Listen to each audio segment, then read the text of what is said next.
Bismillahirrahmanirrahim. Assalamualaikum warahmatullahi wabarakatuh. Perkenalkan, nama saya Asep Komarudin, NRP 184010232. Nama mata kuliah pengukuran kinerja sumber daya manusia. Prodi Manajemen, Fakultas Ekonomi dan Bisnis, Universitas Pasundan. Di sini saya akan memaparkan pertanyaan UAS nomor 3, yaitu mengapa evaluasi kinerja sumber daya manusia penting dalam pengelolaan SDM di perusahaan. Perusahaan yang menjalankan aktivitas bisnisnya sehari-hari pastinya diisi oleh belasan, puluhan, ratusan, bahkan ribuan karyawan yang saling bahu-membahu untuk bekerja dan berkontribusi dengan baik bagi tempat mereka bekerja. Karyawan yang baik tentunya memiliki kinerja yang optimal setiap bulannya dan mampu mencapai target yang telah ditentukan. Selain itu, mereka juga mampu menjadi role model di dalam perusahaan, sekaligus bisa membantu rekan kerja lainnya untuk bekerja dengan optimal. Sebagai perusahaan, pastinya pihak manajemen juga perlu melakukan penilaian untuk kinerja para pegawainya.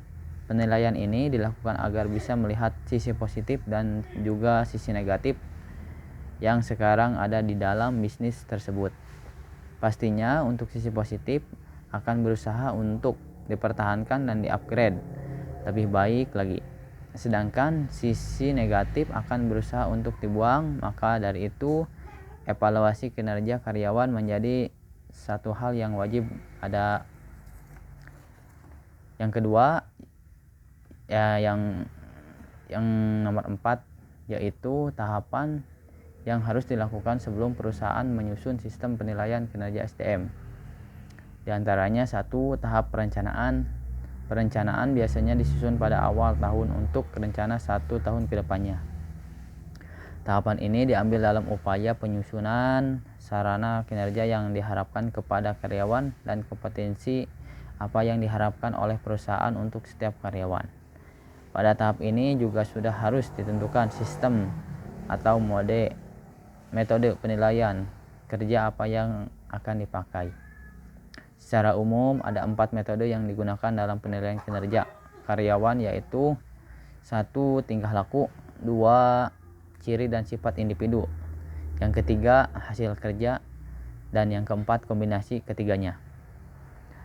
Yang kedua, penyusunan dan bahan. Data-data yang terkait seperti laporan kerja, catatan perusahaan, hingga data-data penunjang lain harus disiapkan. Selanjutnya, data-data itu dijadikan rujukan dari pihak penilaian, baik itu manajer, pimpinan, kepala divisi, dan lainnya, untuk berdiskusi dalam melakukan penyusunan bahkan yang diperlukan dalam penilaian kinerja. Bahan penilaian yang dibuat sudah memasukkan standar kinerja yang berstruktur, terukur, realistis, tidak rumit, dan memiliki kekuatan nilai. Standar kinerja yang dispesifikasikan berdasarkan posisi dan jabatan karyawan agar lebih mudah dalam menjabarkan penilaiannya berdasarkan tanggung jawab yang dimiliki. Yang ketiga, pelaksanaan atau performing. Pelaksanaan menjadi tahap pamungkas dengan melakukan pemantauan dan umpan balik yang dilaksanakan sepanjang tahun berjalan.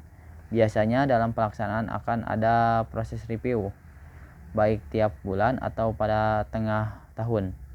Proses umpan balik dilakukan biasa berupa pemberian coaching dari atas kepada karyawan. Yang keempat, penilaian dan review. Review dari seluruh proses pelaksanaan penilaian kinerja sepanjang tahun. Para penilai atau pemimpin harus kembali berdiskusi dengan melihat berbagai sudut pandang dan kondisi.